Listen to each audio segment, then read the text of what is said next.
Hello, I'm Adam Pacitti from Cultaholic Wrestling, and you are watching Tom Talks Rubbish. It's the place for interviews, wrestling reviews, and so much more.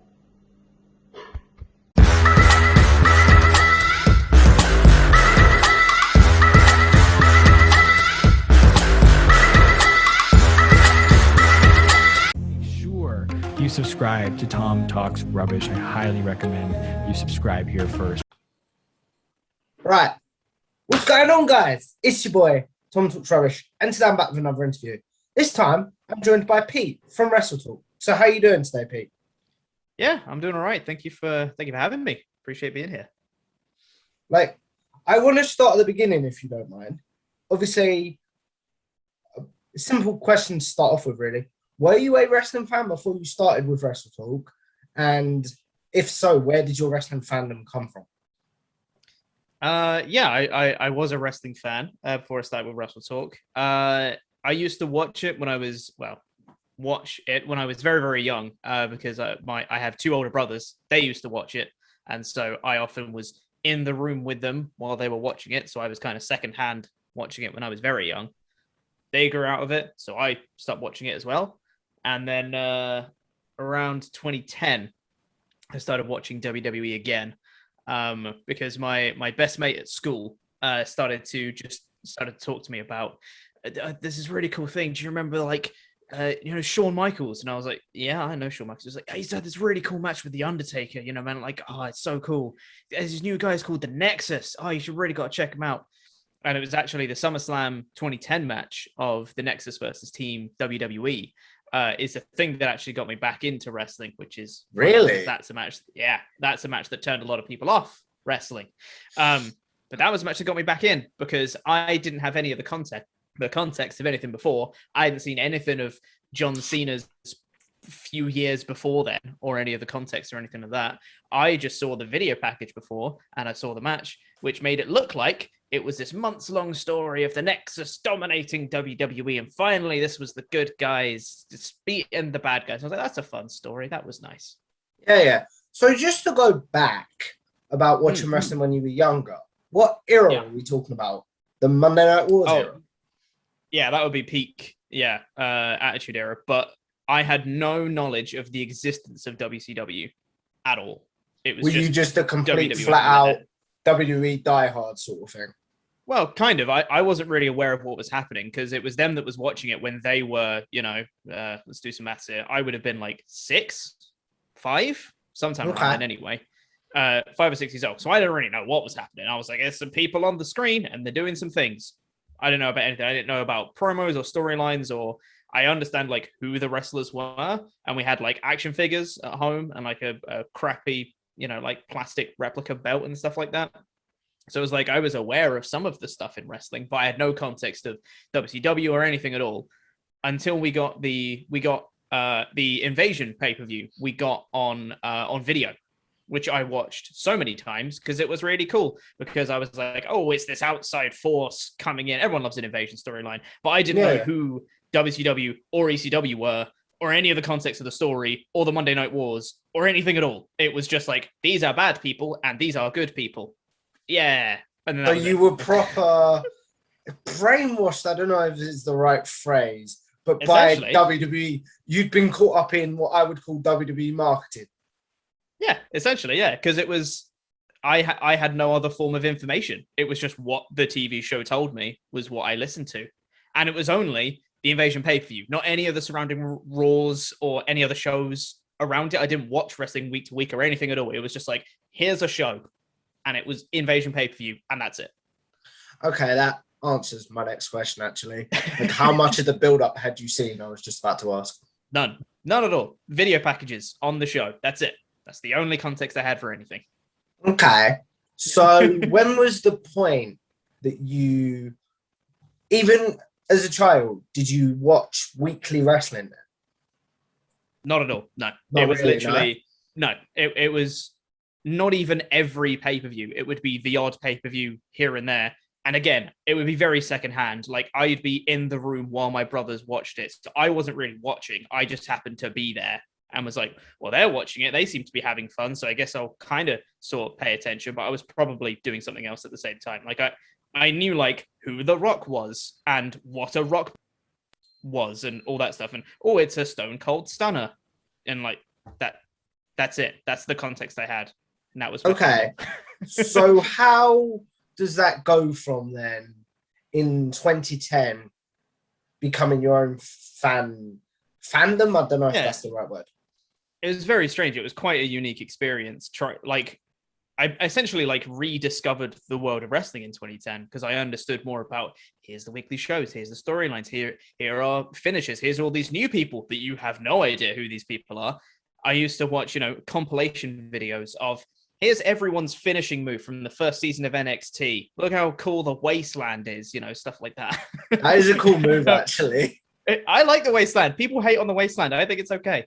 Bullhammer's better, but yes, that I can get on board with. Love Bullhammer, it's great.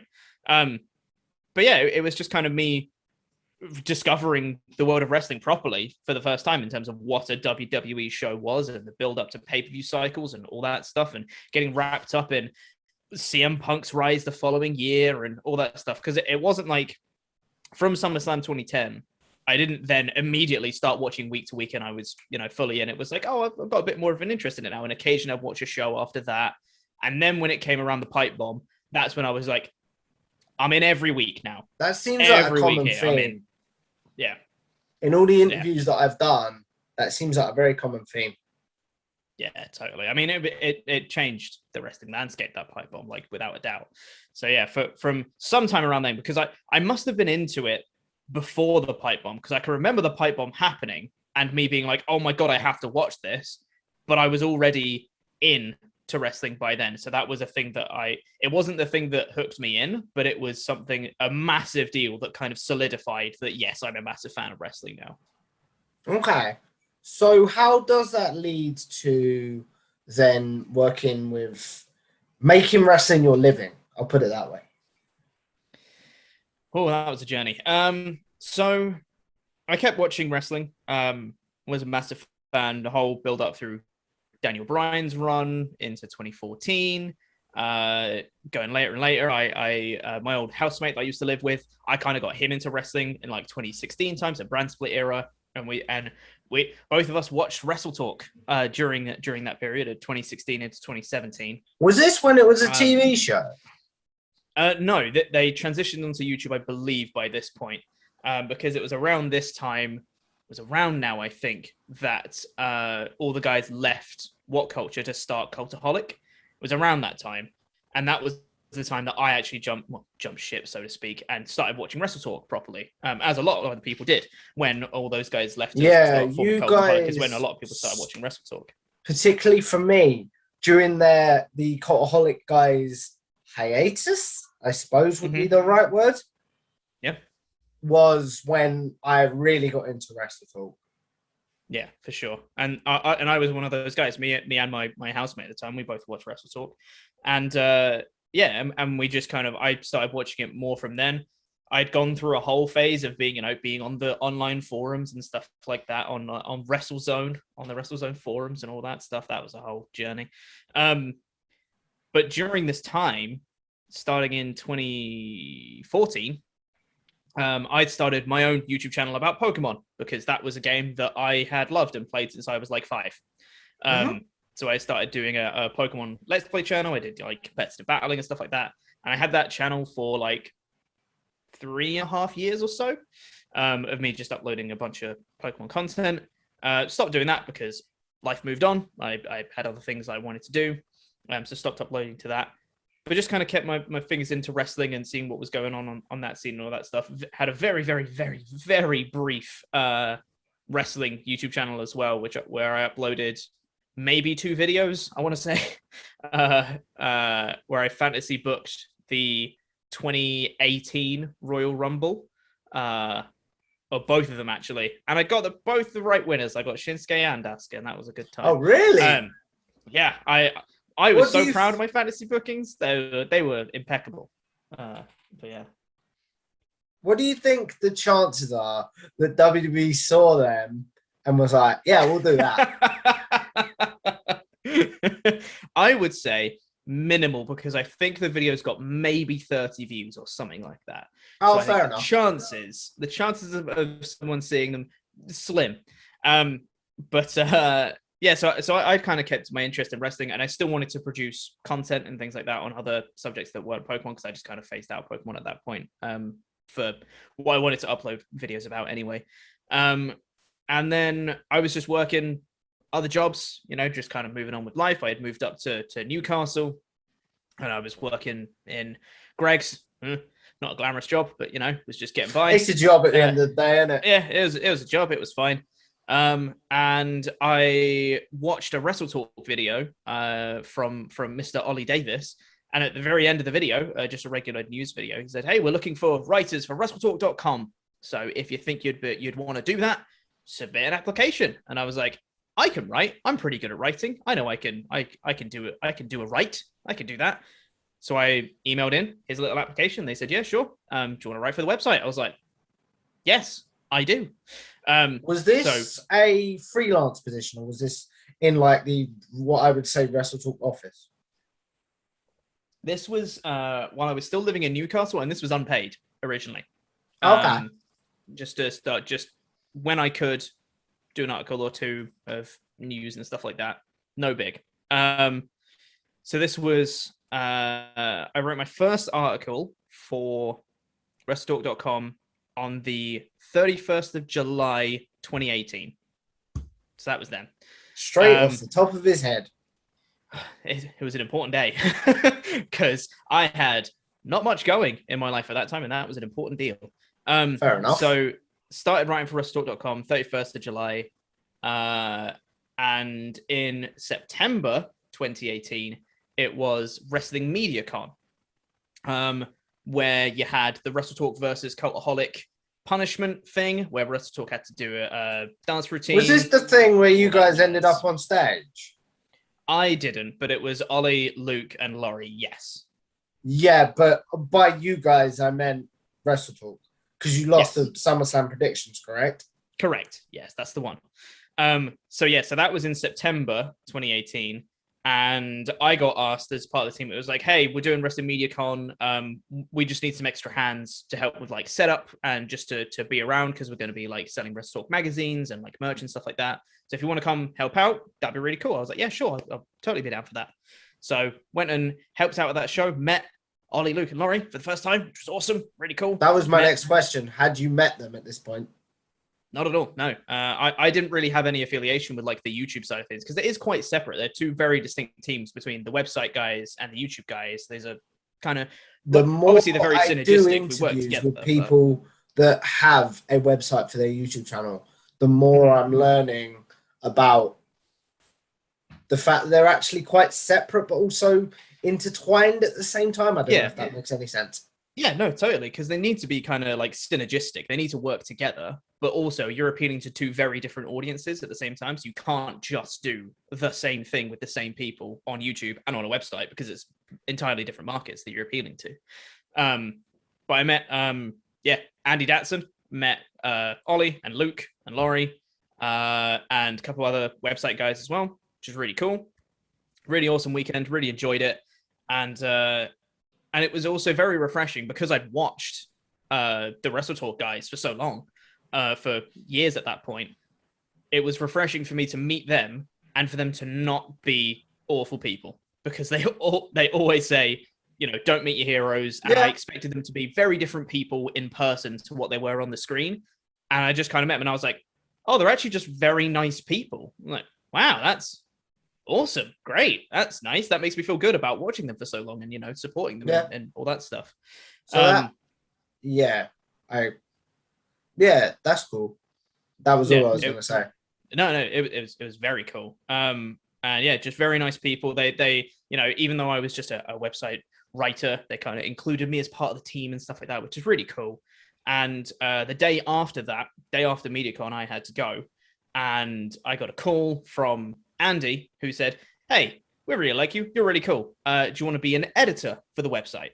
And I was like, "Yes." So at this point, were you just writing articles, yeah? Yes. So I was still just part of the website team, just writing articles. just kind of grinding away, doing as much as I can, trying to impress everyone on the website and all that stuff. And Andy, who was essentially head of the website at that point, said, "Hey, yeah, we really like you. Do you want to be an editor?" So I said, "Yes, I would love to be an editor," which was great. Sorry, I'm just getting some water and I couldn't open my bottle. It's all good. I am just having some tea. You're much more healthy than I am. So then after that, I was just an editor for the website until about February, one of the two. February Question, in 2019. before you go on to your next point. Did you have a desire at this point to do on-camera YouTube stuff? I would jump at the opportunity if the opportunity arose, absolutely, because I love doing content creation and being on screen and stuff like that. I really love doing that. I didn't think the opportunity would come up. I didn't think that would cross over at all. I was living at the other end of the country because we're based in London and I was living in Newcastle at the time. So I was like, well, the opportunity won't come up. Like they're not going to ask me to be on screen. I won't have the opportunity to be on screen. I'm not in the same city. I don't think I have anything to provide that they're not already doing. So I was like, it probably won't happen. So I was just focused on like, I want to be like a paid member of the website. That's pretty much it. That was going to be my end goal was, hey, I want to be one of the top guys on WrestleTalk.com. And that was it, pretty much. Yeah. That's what I assumed was going to happen. But it came to, like January, February time of 2019 and got a call from Andy once again, who said, hey, didn't you used to have a YouTube channel? Because I'd mentioned that to him at Wrestling MediaCon when I met him. We just in passing in conversation mentioned how I had a YouTube channel before that I used to do. And he said, yeah, didn't you used to do one? I was like, I did, yes. And he was like, well, we're looking for a new presenter because we're going to be starting up a second YouTube channel called Screen Stalker. And I was like, this is what became Parts Unknown, right? Correct. Yes. Eventually. Yes. It eventually became Parts Unknown. But he said it's a YouTube channel that's going to be about video games and movies. And I was like, I like video games and movies. Sure, that sounds interesting to me. And he was like, well, if you want, you can come down to London, do a screen test. Sorry, I had to email Laurie first, examples of what I used to do on YouTube. So I emailed Laurie across and be like, hey, heard you were looking for a new presenter. Here's me doing this thing. Here's me doing this thing. And because I'd kind of done a load of different styles of content on my old Pokemon YouTube channel, I'd done like, here's me reading off a script. Here's me doing a completely improvised, like, let's play kind of video. Here's me doing a sketch video. Here's me doing like a highly edited, like short form kind of thing. And these are all different styles of videos that I'd already done. So I just linked them all to Laurie and be like, here's all the stuff. Let me know what you think. And he said, yeah, you looks absolutely great. Exactly the kind of person we're looking for. Do you want to come down to London and do a screen test for us and see how you do in the studio? And I was like, oh god, okay, yeah, sure, I can totally do that. Yeah, Panic Stations? Yes, that was stress inducing, especially because, as I mentioned, London's on the opposite end of the country. So, but managed to do it, got some time off work, went out to London, did a screen test, asked me to write like an example script of a few hundred words and present it to the green screen. And then we did like a mock podcast, essentially, where it was just me and Laurie just chatting about video games for a little bit, which was fine. And they must have really liked me because they said, yeah, we'd love to have you on board. We'll start you part-time to start with. And if it goes well for a few months, we'll see how that goes. So then I had a very stressful couple of months because it was from about February till May. I was doing 2 days down in London. So I was doing, I think it was Wednesday, Thursday, I was doing in London. And then I would get an overnight megabus up back to Newcastle, which takes me across the whole night. And then when I got back to Newcastle, I'd go straight to work because I do the morning shift on Friday. No. Go straight in, work 5 days, then get another megabus straight back down to London to work 2 days for WrestleTalk and Screen Stalker, another overnight megabus, and rinse and repeat, and just don't have any days off. And I did that from about February until about May. Technically until April, but I didn't move until May, so I'll get to the details later. That was rough. That was real rough. That was hard doing that. Yeah, I couldn't. But it was worth it. because I had an end goal, and I was like, if I can do this right, if I can impress these people, if I can make the videos correctly how they want, I can get a full-time position here. That's the goal. That's what I want to do, and that is something I'm super driven to achieve. So I'm gonna sacrifice everything I have to make sure that happens. So that's what I did. I worked very, very hard and busted my ass trying to get in the position I got into. And then there was the night after WrestleMania 35. Ollie and Luke were doing their review, and they called me live on air to tell me that they wanted to bring me on full time, which was lovely. That actually sounds really sweet. I'm not going to lie. I'm going to look up that video as soon as I'm done now. It's quite something. I didn't know how to react. I was literally at my mate's house. And also I wanted to give a shout out to my friend who essentially let me stay on his couch for those times when I was traveling up and down between London. I stayed on my friend's couch during that time. Was this in London or Newcastle? I know that sounds like a silly question. No, this was in London, yeah. So for those 2 days when I was in London, I managed to stay at my friend's house and chill there for a couple of days. Yeah. Got to go back, which was great. Couldn't have done it without him because I wouldn't have been able to afford a hotel probably for those 2 days for all that stuff.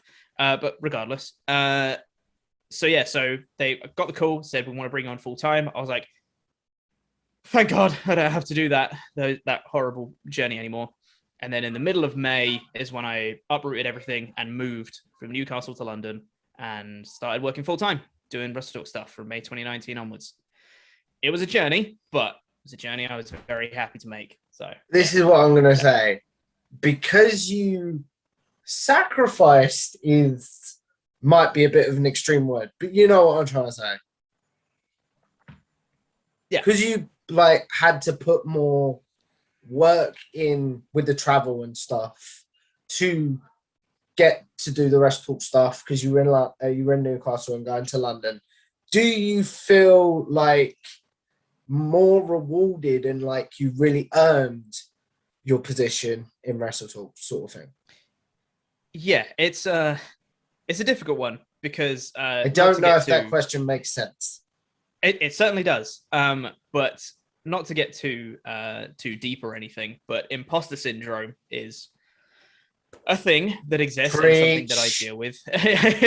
Tell me about it. Something that I deal with quite a lot. Of being like, how did I get here? I'm just a guy. How am I alongside Adam Blompier and Ollie and Luke and these guys that I watched for years and these incredibly funny people, and now I'm just a guy who used to watch them, and now I'm here. What? I've had that moment recently, and I'm going to try and not talk about myself too much. But by all means, please do. With having you on, a lot of the Cultaholic people, some cool interviews that I've got coming up, I don't want to spoil in case they don't happen. Do you know what I mean? Yeah, cool. But it's like, how the hell are these people coming on my channel? And why do they want to? Because everyone loves talking about themselves. That's what it is. But yeah, so it's a really weird mix because objectively, I can look at the work that I've put in and the years I spent on my old YouTube channel and the skills that I refined and the motivation that I had and the drive that I had for those few months to work as hard as I could as I possibly could to make sure I got that job. I can objectively look at all that and go, yeah, I've earned the spot I've had. I put in so much work to get to where I am. I've definitely earned it. And at the same time, there's the other part of me that's just like, yeah, but you didn't earn it, did you? Because you don't deserve it, because you're rubbish. It's like, shut up, you stupid brain. Question. Yes. Obviously, with 2020 and stuff, we had a lot more time inside and what have you. Sure did. Was that made worse? Was your imposter syndrome made worse by the pandemic?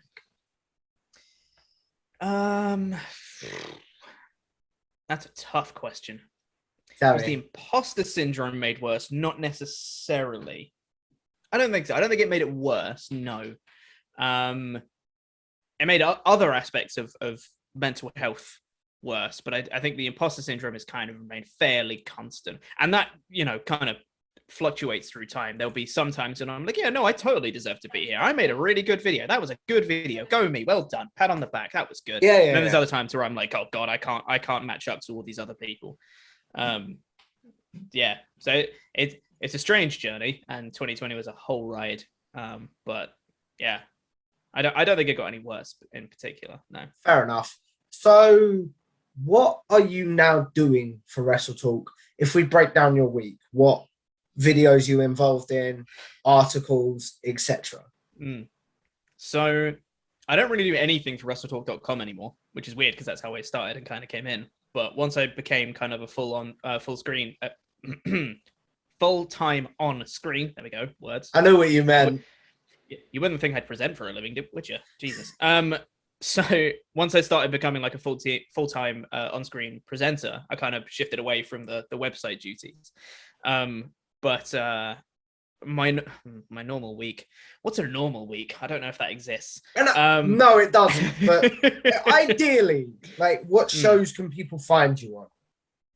So in terms of on-screen stuff, I normally do the SmackDown and Rampage review. I guess we're kind of doing Rampage now. Have they been integrated? Kind of, yeah. It's we don't know if we're going to keep doing the Rampage ones, just because it had a very hot start with debut episode of Rampage. It's Kenny Omega versus Christian Cage, and then the second week was, oh my God, it's CM Punk. I was just going to ask you about the CM Punk stuff. Like, you're the first interview that I've done since he debuted. Yeah. He'll be, by the time this interview goes out, he would have been in AEW for about a month. So, for WrestleTalk, were you guys excited for Punk's debut / return? Yeah. In a word, yeah. Yeah. I don't know if you've seen the we did live reactions for, that episode of Rampage, and Ollie and Luke cried, and I was pretty close. Was that the one? No, that was SummerSlam, wasn't it? That was Rampage. No. What I'm thinking of is where Luke revealed the gender of his baby. No, he revealed he was having a child entirely on SummerSlam. Yes, that's correct. Which was amazing. But yes, it was a Rampage where Ollie and Luke both cried at Punk's return, and I was pretty close. Which is good. I said this in a video that I recorded today. We need to make men crying not normal. That's the wrong word, but you know what I mean. Totally normalize it. Yeah, 100%. Like, I cry all the time about everything. God, I've been on like the edge of tears for like weeks because I just cry at like TV shows and stuff that's mildly emotional. I watched Spider-Man Far From Home yesterday, right? And is that the latest one? Obviously not the new one, but is that the latest one? Yes. So that's the second of the Tom Holland trilogy. Yes. Side note, I can't wait for the new one. Oh, the new one looks so good. I can't wait for it. It's gonna be so fun. It was literally me watching the trailer for the new one. I was like, gotta watch Far From Home, haven't I? But I was watching Far From Home yesterday, and literally there's just a scene where it was I would try not to spoil anything, but Tom Holland on a the jet statute of limitations is over. Come on, man. True. But it was just Peter Parker just talking about, like, I don't know if I can live up to the expectations that people have for me. And I was like, man, you're hitting me right here. I cry at absolutely everything. It's amazing. So getting on to more happier stuff. So people can find you on the Rampage and SmackDown review. Anywhere else? Doing news. Yeah, doing news. I do news every Saturday on the main WrestleTalk channel. I occasionally appear for stuff on Parts of Unknown on our second channel.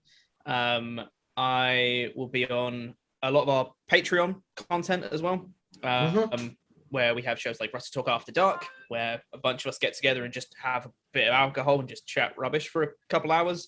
That sounds fun. It's very fun. Subscribe, patreon.com/WrestleTalk. But that's always very fun, and I'm quite often part of that. a lot of the predictions, live reactions, because I am your current Jam That champion. I'm quite often on the live Should have had the belt, man. 2 seconds. You gotta get the belt. I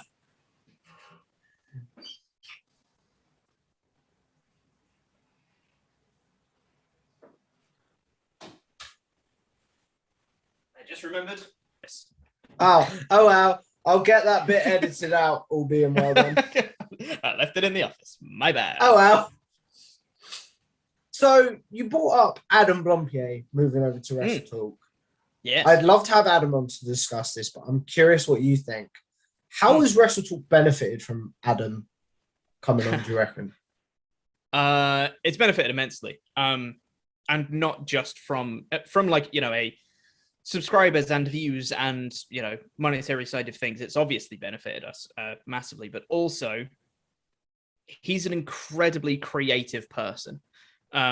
Someone who, not just in terms of video content, but in terms of ideas for series, in terms of set design, in terms of like broadening WrestleTalk's horizons, he's been instrumental in that sort of thing, because we were quite focused on being a wrestling network, because we had Screenstalker, which was our movie and video game channel, didn't take off the way we wanted it to. So we turned it into Parts of Unknown, which was a secondary wrestling channel. And we have the WrestleTalk podcast channel, which is a wrestling channel. And we have Wrestling Daily, which is a wrestling channel. And then we have No Rolls Barred, which is about board games, which is entirely Adam's baby. That's his project and his thing. From interviews that I've seen, that's one of the reasons he agreed to come back. 100%. Yeah, that's absolutely it. And it's been a breath of fresh air to not be, because as great as wrestling is, it's nice to have other outlets as well. It's nice to have other projects on the go. That's the whole reason I don't cover wrestling on my channel. Because otherwise I'd be like, I don't like wrestling anymore. I'm kind of getting that way with the way that WWE is lately. It's not great. Right. That brings me to my next question, actually. Yeah. What wrestling do you watch on a daily basis? Or a weekly basis, sorry, not a daily. On a weekly basis, I'm contractually obligated to watch SmackDown, so I do. And I watch Rampage because I want to, and I'll check out the occasional Dynamite if something cool happens on it. If I wasn't doing this job, I'd probably keep tabs on AEW. I might not watch Dynamite every week, but I'd probably check in every so often to see what's going on, and I'd probably watch every AEW pay-per-view, and I'd watch some of the big WWE pay-per-views, maybe like a Rumble or a WrestleMania or a SummerSlam kind of thing. And that's about it, probably. I would definitely 100% not watch WWE week to week. Not at all. Fair enough. So, with it being more of a job now, are you able to separate it and look at it more analytically? Yeah, totally. It's something you've got to do is because obviously we're reviewing the shows. You can't just kind of watch it passively. You have to actively pay attention to what you're watching the vast majority of the time. And there's times where, for whatever reason, I've not been on a live reactions stream. And I'd meet up with my friends and we'd watch it together. And that is still very fun to me because I'm surrounded by friends and we're having a good time and we can have a few drinks and have a good time. The main one for me that I always remember is Royal Rumble 2020. Because we went where out Edge came back, yeah? The one where Edge came back, exactly. Where, we went out to a bar and watched like a thing where we were surrounded by obviously a bunch of wrestling fans and stuff like that. And we just had a great time. A lot of us got quite drunk and lost our goddamn minds when Edge came back, and it was a great time. We were all screaming. I can remember I kept telling my friend, I was like, Edge is coming back tonight. And he was like, he's not coming back. I'm like, dude, Edge is coming back tonight. He's like, he's not going to come back. There's no way Edge is coming back. Edge's music hit in the Royal Rumble. I literally ran up to him. He had his hands over his face. He just could not believe what he was watching.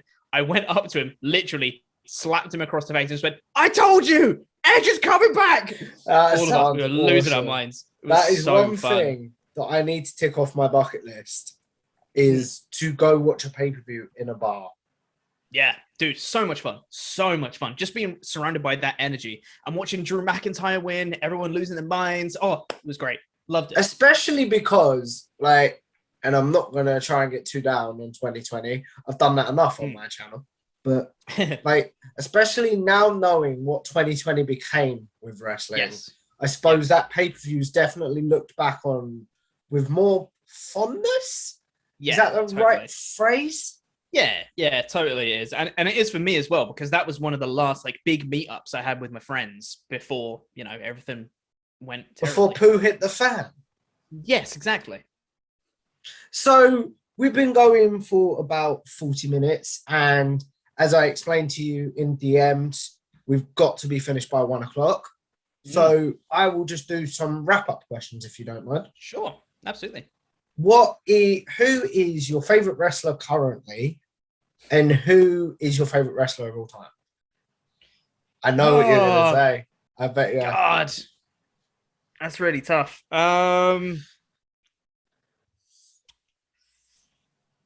Man, favorite wrestler right now.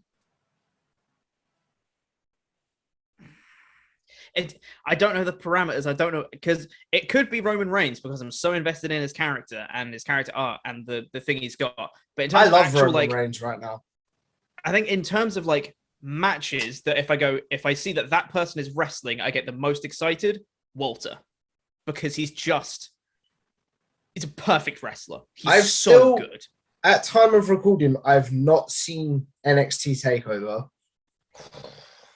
But I want to watch Walter versus Dragunov so bad. It's so good. It's so good. I love Walter so much. He's probably my favorite wrestler right now. Do you think that's because he doesn't wrestle on a weekly basis? Like a lot. Yeah, I think that's probably part of it. Yes. I think they wheel him out for the big matches because they know that he's a big match machine. And when he has a big match, it's going to be a really good match. Just listing the matches that Walter has had in WWE is like, oh my God, all of these are amazing. Like looking at his one against Pete Dunne and against Tyler Bate, Dragunov 1, Dragunov 2, even the one against Ciampa, like all of them. When did he fight Ciampa? It was Takeover Stand and Deliver, I believe. Oh, yeah. That was a really good match. He won with a chop. It was the best. Oh, he did, didn't he? Love it. Oh, it was great. Yeah. All time, awesome. I can't answer. Probably CM Punk. Let's be real. It's a predictable answer, but it's you got it. It's a good answer, man. Yeah. Like, so what? Yeah, let me start that again. Favorite wrestling pay-per-view of all time? Takeover New Orleans would be my answer. No joke, that's my favorite as well. Yes, such a good show. I think it's the combination of the 5 matches on the card and how you have the excitement of the multi-man ladder match. You got Gargano Ciampa, which I think was the best Gargano Ciampa match they had. Probably that'll be my shout anyway. I think I agree with you. Yeah. But that's just because I love that show so much. Yeah, it was so good. And just like they had every match felt so different. And they had like, you had the Shayna Baszler match where it was like, oh, this is like a bit of an MMA fighting style story they got going on. Remind me, is that the one where she's... Yep. I can't do it because I'm in my wheelchair. But that's the spot. That's the spot that sold me on Shayna Baszler as a character. I was like, I get you. I understand you. This is great. Yeah, when it was selling the shoulder and then rammed it into the ring post to try and pop it back into place. Oh, lovely character moments. I love that stuff. I loved it. That match was amazing. The ladder match was amazing. The main event was amazing. It was just every match felt so different. And even on the card, it was just so diverse. I love it. Even this is just to me, but even the weakest match on the card, which was the triple threat tag team match, you had the moment of the Roderick Strong heel turn, and like you still had a big moment in that match. Yeah, and that match wasn't bad. It was just that every other match on the card was I just said weakest. Yeah, exactly. Yeah, probably was the weakest match on the card. But like you got so many neat little moments in that match, like the little sequence between Pete Dunne and Kyle O'Reilly was outstanding. Kyle just stealing the show like he does. And yeah, that moment of the Roddy Strong heel turn just kind of sold the whole match to me. I'm like, this was amazing. It was so good. Mm-hmm. And then 2 final questions. Favorite match of all time? Mm-hmm. And then, like, I want you to actually think about the last question. So if you tell me, because... Okay. I think it changes quite a bit. I'm probably going to go with DIY versus Revival from TakeOver Toronto. 2 out of 3 falls match. Oh, yeah. That's an amazing match. So good. Then with YouTube, obviously, and videoing and what have you, we're obviously all going to live forever. Of course. In some way. So what is one video that you're like, please take that down, do not like it? And then what is one that you would, if people want to, I guess, know your skill set, what is one that you'd recommend they check out? That's an amazing question. Okay, so the first, please take that down and never look at it again. Every music video punishment that I've done for WrestleTalk, because I've done Tyler Breeze's one, which is awful. I've done Ass Man. Never again. Terrible, awful, hated every second of it. And you know, we always get comments of people being like, "Man, you guys enjoy these music videos so much." It's like, no, we don't. We really, really don't. I hated every second of making that. Literally, I sent all the footage off to our video editor to be like, "Here's all the footage for the music video. Go ahead and do your thing. Do your video editing." I don't want to see that ever again. Yeah, literally, I don't want to see this ever again. And he messaged me back just being like, "Dude, I'm gonna need more." And I was like, "What do you mean you need more? I don't want to do more. Stop." Oh, and then one question I've got to ask while you're thinking of your favorite video: how was it shaving your head for WrestleTalk? Shaving the head is fine because I don't have hair anyway. It's whatever. Shaving the beard was awful. Oh, dreadful. Hated it. I had to shave my beard and my eyebrows, and that was. Oh yeah, it was for a Quizzlemania punishment, correct? Sure was, yeah. I was raising money for charity. I raised like £5,000 for charity, which is amazing, and I would never take that back. God, I could not look myself in the mirror. I hated it so much. For about a week afterwards, I was like, I've made such a terrible choice. And then after that week passed, I was like, hey, I raised money for charity. Yay, nice. Things are growing back. It's fine. But God, at the time, it was... Was that like, no? It's not good. It's not good. That was bad. I don't know if I have a favorite video necessarily, specifically of me, because I think a lot of the best, my favorite videos of stuff we've made has been a lot of collaborative stuff, and it's been like, oh, it's this moment from like a prediction stream where. But the bits I like aren't me though. That's the thing. There's loads of funny stuff. Like our Money in the Bank prediction stream, I think was so funny, but it had nothing to do with me. It was because Luke and Adam are hilarious. And like our SummerSlam predictions, I thought was very funny. But again, that was just because everyone was making fun of me, and that was very funny. It was just like, I don't know.